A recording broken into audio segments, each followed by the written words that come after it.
Hi guys, sorry to interrupt your viewing, but please subscribe to the channel and like this video. Thank you.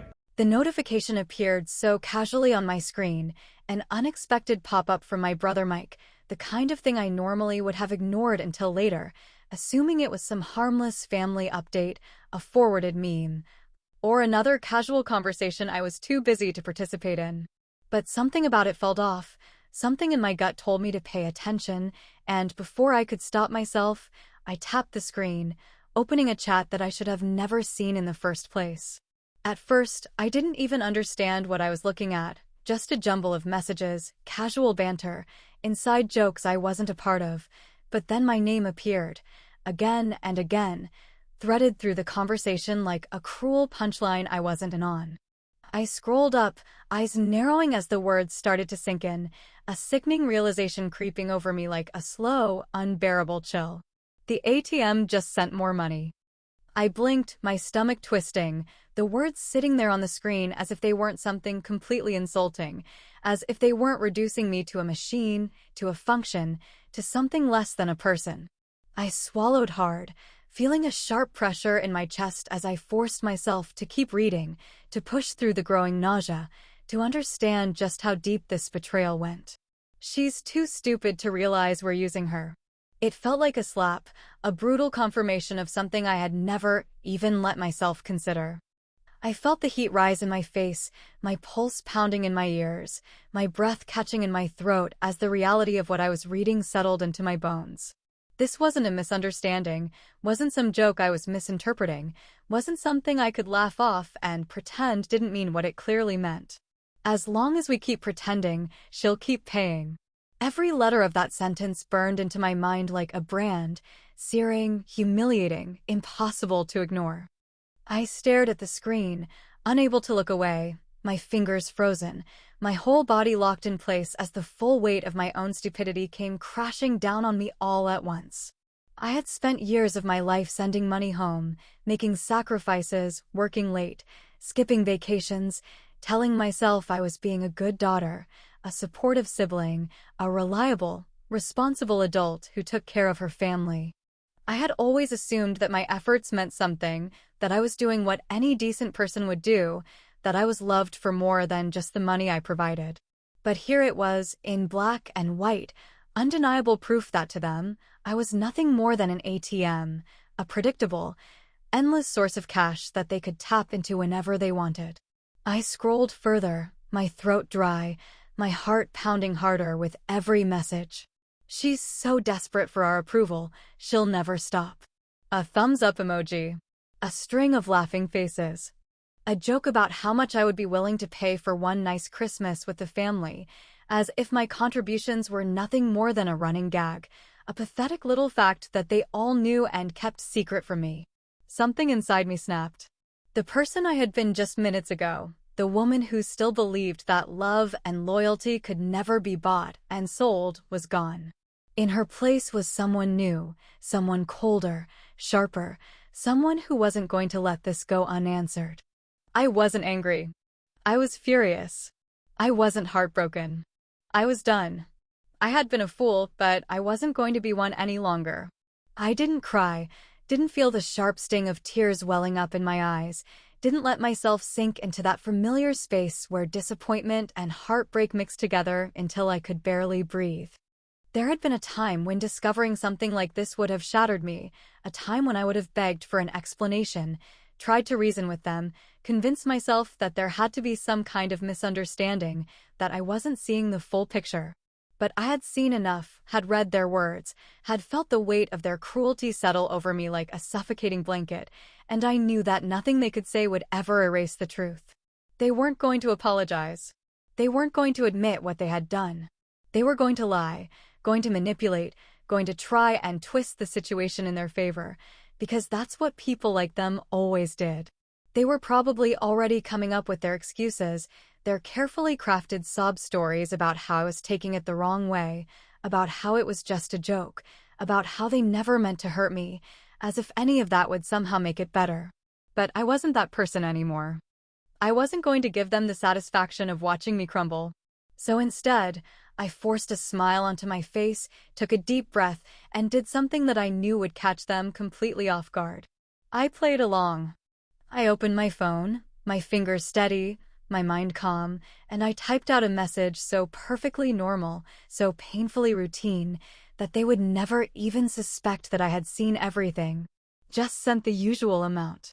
Let me know if you need more.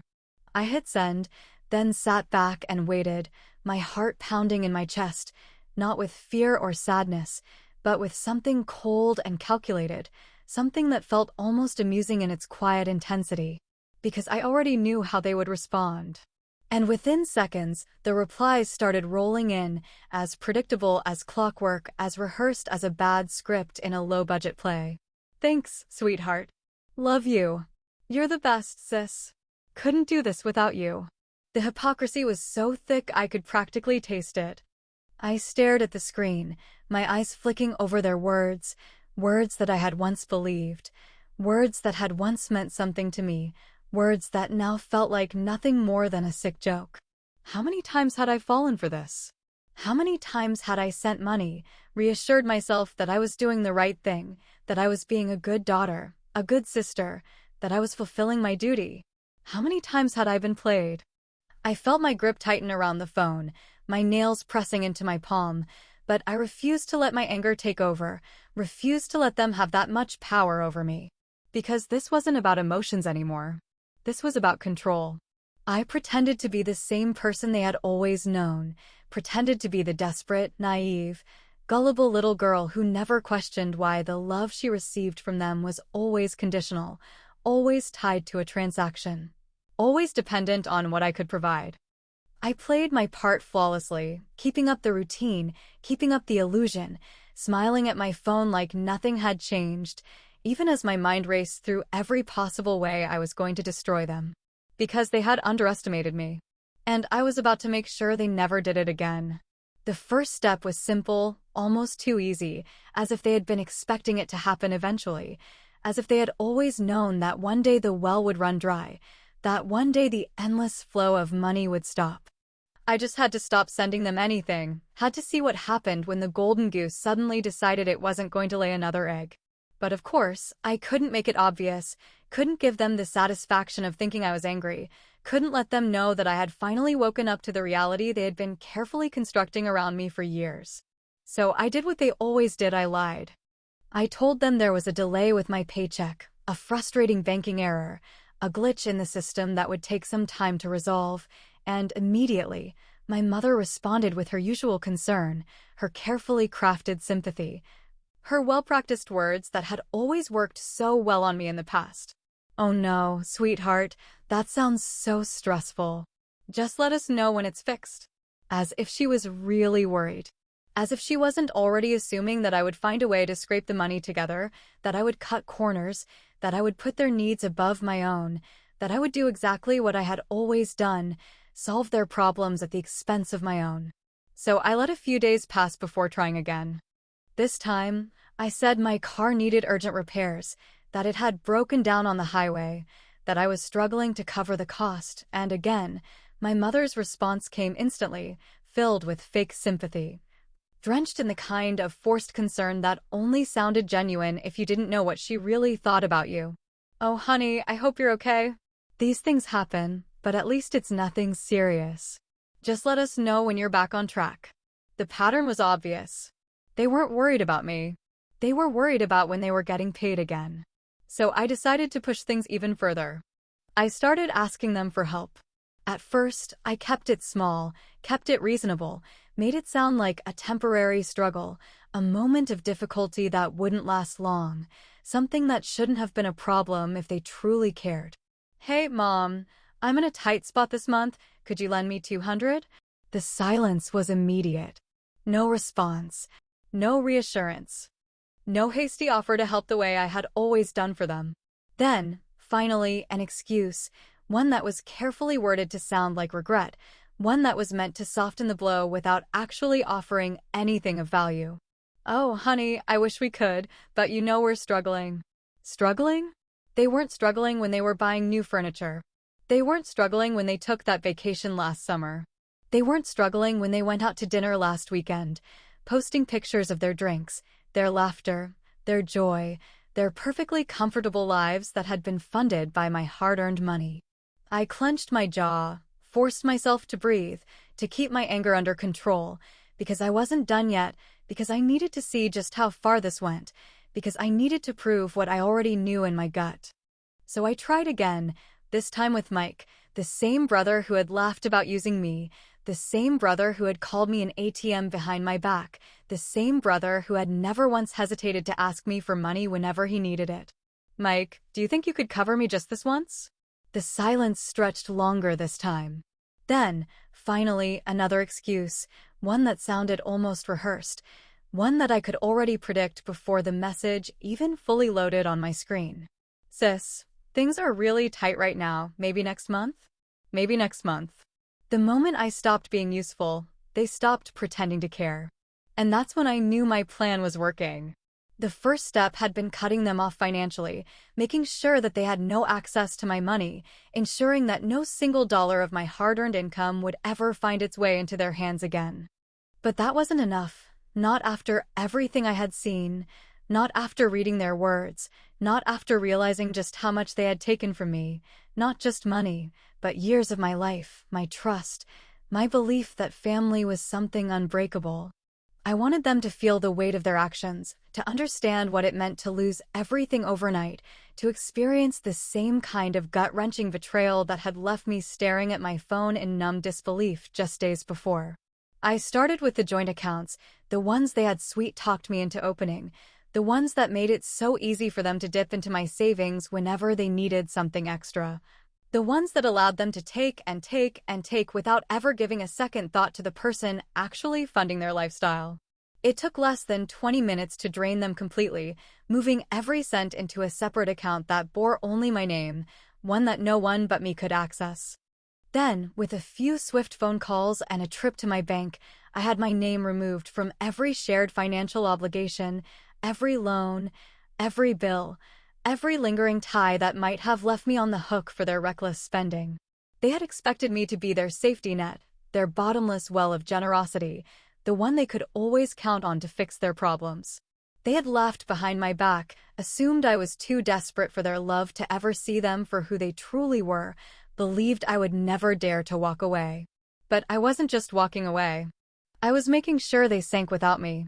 And so I made one final move, the kind of move that could not be undone, the kind of move that would ensure they never recovered from this betrayal, the kind of move that would make them finally understand what it felt like to lose something they could never get back. I reported my father's unreported income to the IRS. It wasn't difficult. I had seen enough over the years, had unknowingly been part of the cover-up, had watched as they shifted money around, claimed less than they actually made, funneled extra cash into accounts that they thought were invisible. I had ignored it before, convinced myself that it wasn't my business, that I had no right to interfere, that even if I didn't agree with it, I had to respect their choices. But respect was something they had never given me, and now I was returning the favor. It didn't take long before the calls started flooding in. The first one came from my mother, her voice already on the edge of hysteria, her words tumbling over each other in a frantic mess of accusations, disbelief, and barely concealed rage. "What did you do?" I let her scream, let her rant, let her unleash every ugly emotion she had bottled up, let her show me exactly who she really was without the polite facade, without the forced sweetness, without the fake affection that had been nothing more than a tool to keep me under their control. When she finally stopped to catch her breath, I simply said, "I did what you would have done if the roles were reversed." Then I hung up.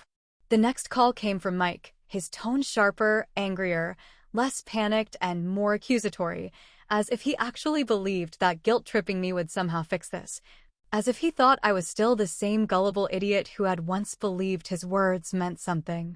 How could you betray us like this? Betrayal. That word sat on my tongue, bitter and ironic, a cruel joke coming from someone who had spent years bleeding me dry, using me, mocking me behind my back, reducing me to nothing more than a walking bank account. For the first time in my life, I felt nothing. No guilt. No regret. No second guessing. They had used me for years, drained me dry, laughed behind my back, assumed I would never wake up. But now they were the ones panicking. It didn't take long before they started truly panicking, their calm, calculated manipulation unraveling into something much uglier, much more desperate, something that told me they had finally realized that I wasn't coming back this time. At first, they had been confident that I was just acting out, that I was punishing them in some petty, childish way, that if they just ignored it long enough, I would eventually come crawling back like I always had before. But as the days passed and their financial situation grew more dire, and their fake support network began to crumble, they finally understood that I wasn't playing games anymore. The messages became angrier, more demanding, no longer coded in false sweetness, no longer hiding behind affectionate words designed to pull me back in. You think you can just ruin us like this? We raised you, we sacrificed for you, and this is how you repay us? You're being ungrateful, selfish, acting like a spoiled brat. Ungrateful, selfish, spoiled.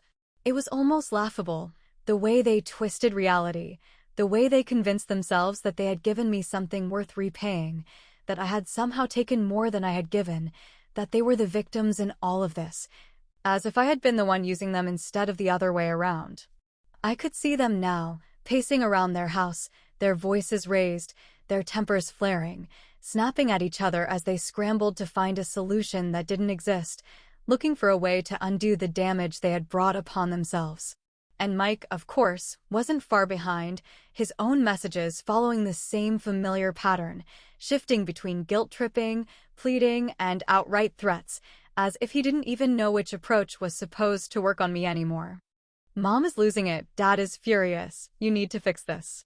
You seriously think you can just erase us from your life? You think the rest of the family is going to take your side when they find out what you did? That last one made me pause, made me let out a slow, humorless breath, because if there was one thing I was sure of, it was that I no longer gave a damn about what the rest of the family thought.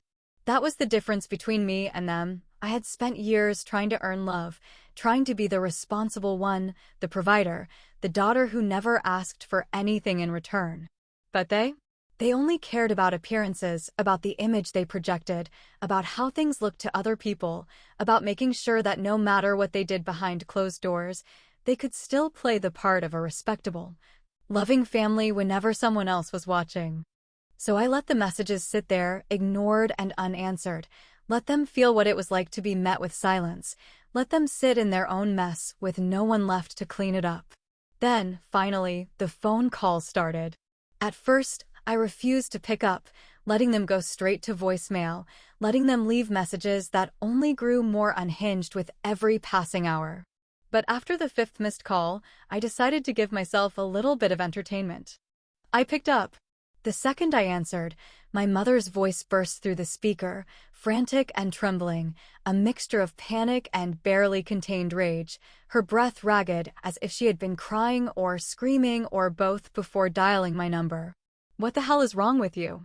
I didn't respond, letting the silence stretch between us, letting her feel the weight of being ignored for once, letting her realize that for the first time in my life, she didn't hold any power over me anymore.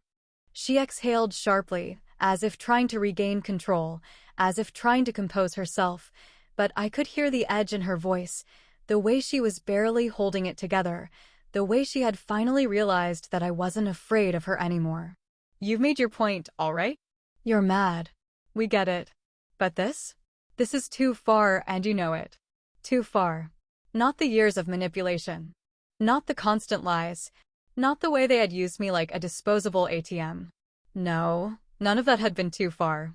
But me finally standing up for myself? Me choosing to let them feel the consequences of their own actions? That was what crossed the line. I took a slow breath, letting her words settle, then finally, for the first time in this entire disastrous mess, I spoke. You don't get to decide what's too far. The line went silent for a second, as if she hadn't expected me to push back, as if she had thought she could still guilt me into coming back, as if she still believed that I would break under the pressure. You're seriously going to destroy this family over a few texts? A few texts? She still didn't get it. She still thought this was just about the words, about a moment of carelessness, about something that could be smoothed over with a half-assed apology and empty reassurances. She didn't understand that this wasn't about the texts at all. It was about everything that came before them, about the years of taking without giving, about the fact that I had been nothing more than a means to an end for them. "We're family," she continued when I didn't respond, her voice dropping into something softer, something rehearsed, something manipulative in the way only she could manage. "No matter what happened, we're still your family. You can't just throw us away like this." I let out a slow exhale, pressing my fingers to my temple, feeling not anger, not sadness, not even frustration, but something closer to exhaustion, something heavier, something that told me I had already made my decision. That there was no part of me that wanted to fix this anymore. "Watch me." And then I hung up. The messages kept coming, the calls kept ringing, the desperation grew louder and louder, but I didn't pick up again, didn't let them drag me back, didn't let them convince me that I owed them anything. Because I didn't. For the first time in my life, I was done listening. And it felt damn good. I sat back, watching it all unfold exactly the way I had imagined, the way I had planned, the way they had never once considered possible, because they had always assumed I was too weak to ever walk away from them completely. The very same people who had once laughed behind my back, who had mocked my kindness, who had seen me as nothing more than an ATM with a beating heart, were now scrambling to fix the disaster they had so carelessly created. My parents were making frantic phone calls, desperately trying to move money around, trying to undo the damage, trying to come up with excuses they could feed the IRS, trying to explain away years of unreported income as if a simple apology would make the consequences disappear. My father, the man who had always spoken about responsibility, about hard work, about how I needed to be smart with money, was now standing in the mess he had made, knee-deep in the financial ruin that had once been carefully hidden behind my support. My mother, who had spent years perfecting her gentle, doting tone whenever she needed something from me, was now calling every distant relative, every family friend, every possible source of help, trying to find someone else willing to fund their lifestyle now that I had shut off the tap for good. And Mike, my brother, the one who had so confidently called me stupid, the one who had laughed in that group chat, the one who had believed that I would never see the truth, was now begging me to reconsider, his messages coming in waves, each one more pathetic than the last. "Come on, sis, you're really going to do this? Mom and Dad are freaking out. Just help them out one last time. You're making a huge mistake. You think this will make you happy?" I let the messages pile up, let my phone buzz over and over, let their words sit there unanswered, let them feel the weight of being ignored, the same way I had felt every single time I had needed something from them and been met with empty excuses. They had assumed I was too desperate for their love, that I would never be able to cut them off, that I would always need their approval, that I would never find the strength to walk away. But I had, and now they were the ones left behind, watching as I finally escaped from their grasp. The news of their situation had spread quickly, far beyond our immediate family, making its way through the network of distant relatives, childhood friends, and nosy neighbors who thrived on gossip, people who had always assumed we were a picture-perfect family. People who had once believed my parents were upstanding, responsible, well-respected figures in the community. But now, their secrets were out in the open, their lies exposed, their carefully crafted image crumbling under the weight of the consequences they had always believed they could avoid. And then, just as I knew she eventually would, my mother sent me a message. I saw her name flash across the screen, and for the briefest second, I considered not opening it, considered letting her words sit in the void unanswered, just like every request I had ever made for something more than transactional love. But curiosity got the best of me, and I tapped the notification, reading the one sentence that perfectly summed up everything she had ever believed about me, about our relationship, about the unbreakable hold she thought she had over my life. "We're still family. You can't just cut us off."